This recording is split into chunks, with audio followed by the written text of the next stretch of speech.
What's going on, world? It's your homie Sensei Rippin'. I'm back again with another video.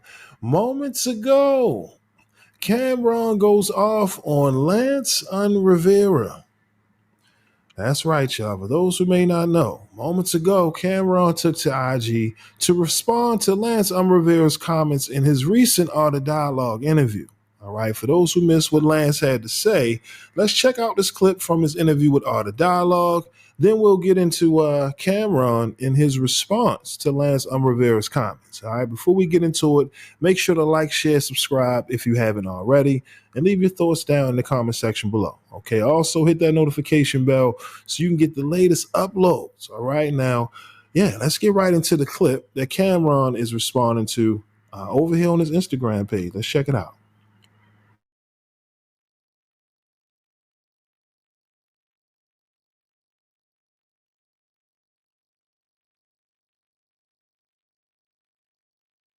Records from Confession of Fire, he would have done a better job at the verses in Madison Square Garden, because all of those records from Confession of Fire was #1 records in New York City. Comments about his first album, Confessions of Fire, saying that he don't perform songs from it. Well, I mean, if he had performed records from Confession of Fire, he would have done a better job at the verses in Madison Square Garden, because all of those records from Confession of Fire was #1 records in New York City. Comments about his. All right, y'all, as y'all can see, that is a specific clip that Camron is responding to. Again, I'll make sure to leave the link in the description so you can check out the full interview. But in Camron's post, he responds to Lance's comments, and in the caption, it reads, "Shaking my head. Yo, Lance, you might be right, but I would keep my opinion to myself, especially since I sent you over 20,000 in the last year because you're homeless and was sleeping on Jacob York's couch. Freeloading. I feel bad for you. You're too old to be homeless. Then asking for my connects for book deals, movies, etc. But I'll talk more about it on Talk with Flea. And don't try calling me neither. You open this can of worms again. So let me tell you more shit that I've never said. And I don't want to hear it wasn't that crazy. When a nigga help you when you down bad, it should only be, I have nothing to say about Killer. That's my nigga." All right, now again, that was Camron responding to Lance Rivera's comments in the Art of Dialogue interview. Again, I'll make sure to leave the link in the description so you can check out the full clip. Like I said, you know how these interviews are. They're always clipped up in different segments. And in this one, as you can see, Lance is speaking about Camron and the Versus performance, okay, and how had he performed, you know, some of the other albums from his discography, right? You know, maybe things would have been differently. I mean, come on. At the end of the day, like I said, you know how these interviews are. You know, guests are brought on to, you know what I mean, share their truth about certain things. And with Camron right now in this situation with Revolt, I mean, yet again, another opportunity to, you know, use this as content, but also to respond back to some of the narratives that we see you know, in some of these interviews with guests. Because like I said, Lance Rivera, if you don't know the history, like I said, I'll make sure to leave the link in the description. But as you can see, Cam, he ain't playing. All right. Just last week, he went off on Omar Gooden, you know, setting him up with this movie that, again, basically was done, a prank, all just to get back at Omar Gooden, they're back and forth.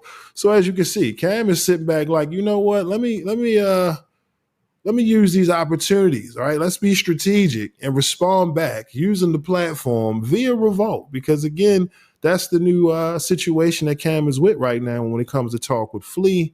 And but yeah, it looked like Cam, he ain't playing. It looked like he got more to talk about. But y'all let me know. What are your thoughts on this back and forth between Camron and Lance Rivera? Again, do you agree with Lance's comments in the Art of Dialogue interview, or do you side with Camron? Okay. Again, let me know your thoughts down in the comment section below. But again, also want to know, are you waiting on a Camron response to Omar Gooden? Because just last week he dropped part 4, Fix Your Mouth.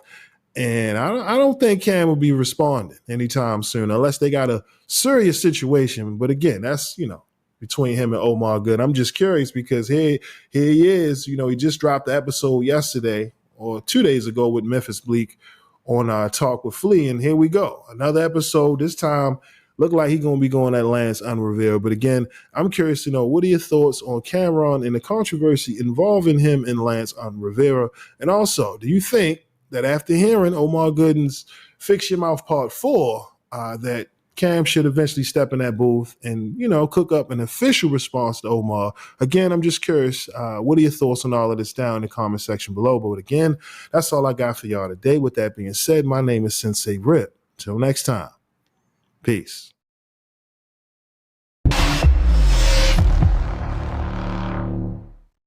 MREC TV. We mentioned Vlad TV. Right. Now, put me on. What's going on? Why he put your name in a bad light? Like, what's going on?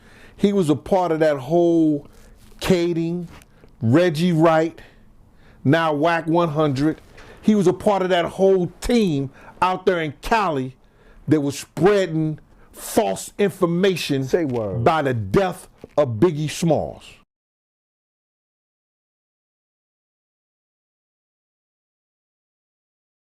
So they get the nigga and shit, so man, they put him on the car on the ground and shit, they rob him and shit.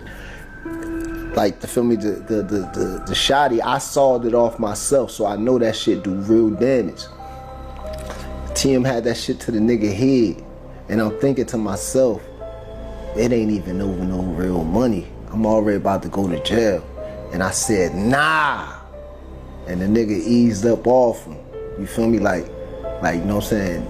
Like, I was kind of terrified because I ain't even want to see that. Like, I one of them niggas like, I'll pat at you, but I ain't running up on you and shooting you in the face and then standing over you, hitting you 12 times. I'm not psychotic like that. Like, you feel me? If I did it, it was over some money or over some disrespect. So I was out to prove a point, not to, you know, maim or disfigure nobody. Like, I'm not a psycho type shit. Like, you feel me? Like, so, you know what I'm saying? That was a terrifying moment for me because I ain't want to see that, and I'm about to get sentenced, you feel me? Have you lived the life the streets tried to write for you, but ultimately found your own ending? Do you have a story of survival, betrayal, or redemption? We're looking for real people with real experiences to share their truth. If the streets tried to break you, but you made it out, we want to hear from you. Hit us up now to be a part of The Streets Is a Myth. I don't be wanting no distractions when I'm starting my day. I'm facing 20 years in jail. I don't got no time to... Thank you for watching my video. If you like what you see, make sure to hit that subscribe button if you haven't already. And also, hit that notification bell to get the latest on hip-hop, sports, comedy, whatever. All right, we got you covered over here at Forgotten Kings TV. And also, click on one of these videos, okay? All right, y'all.